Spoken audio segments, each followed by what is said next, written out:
Well, what are your dreams trying to tell you? According to dream expert Lori Lowenberg, a lot. Here's her conversation with Mackenzie Roth. Wow, you are one of my favorites. We go way back, and We do. it's so fascinating to me. So tell me, let's get started. How did you become a dream expert? Well, I've always been interested in my dreams. I can remember them since I was 3 years old. So I've been keeping a dream journal my entire life. Long story short, it was after my grandfather died when I was 19, and I had a dream about 2 weeks afterwards where it really seemed like it was him coming through to me. And he had an interesting message for me. He told me where he is. He's very secure. So I woke up from that dream. I could smell his old spice. It felt very, very real. So that's the dream that propelled me to study dream psychology. I wanted to know what's going on when we dream. Where do we go? What does it mean? What is the purpose? Right. So I've been doing this for almost 30 years now. Incredible. And would you recommend we all keep a dream journal? I think that's one of the best things you can ever do for yourself. In fact, if you keep a dream journal in tandem with a day journal, you'll be able to connect the dots between what's going on in your dream to what happened the day before, because your dreams will always comment on what happened the day before. That is so fascinating. Let's talk about some common dreams people can't. They're back in school. They can't remember their locker combination. Their teeth are falling out. Yes, these are all really common dreams. Let me know if you've had any of them.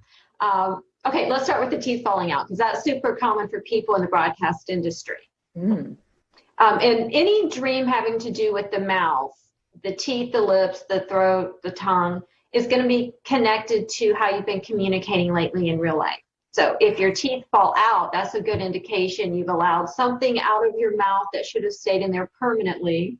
When you get this dream, if you tend to say things without thinking about it first, if you don't have a filter, or if you've said something you regret.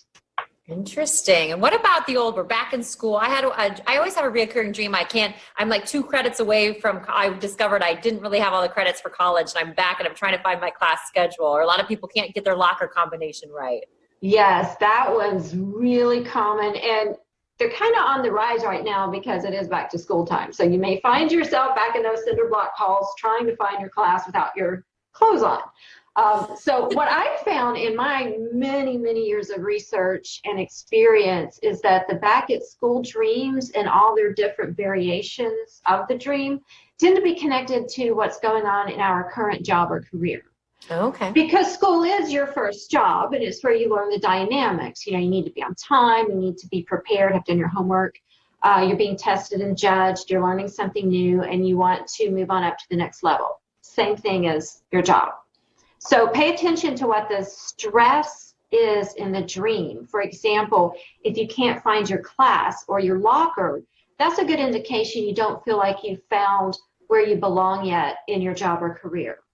If you're naked and everyone's looking at you, you may be feeling a little vulnerable right now, or having a lot of concern about how others in your job or career perceive you. Interesting. What about an ex in a dream? Like if you see your ex, is that a good thing, a bad thing? Or if they're laughing, if they're crying, what do these things mean? Yeah, you always want to pay attention to the way the characters in your dream are behaving, and especially what they say to you. So whatever you're told in a dream is something you're actually telling yourself. So the ex is real common. The ex we dream about the most is our first love. And it could be 10, 20, 30 years since a person was in your life, but they'll still show up in your dreams today.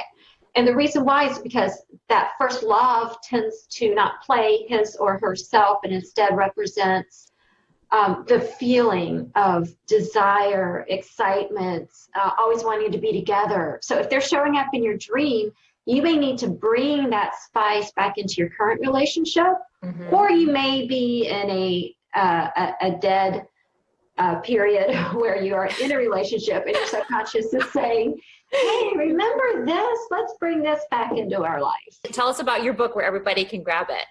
Okay, so my book is called Dream on It, Unlock Your Dreams, Change Your Life. Just remember, sleep on it, dream on it. It's available everywhere. And it's a great book you will keep by your bedside and look at it every morning.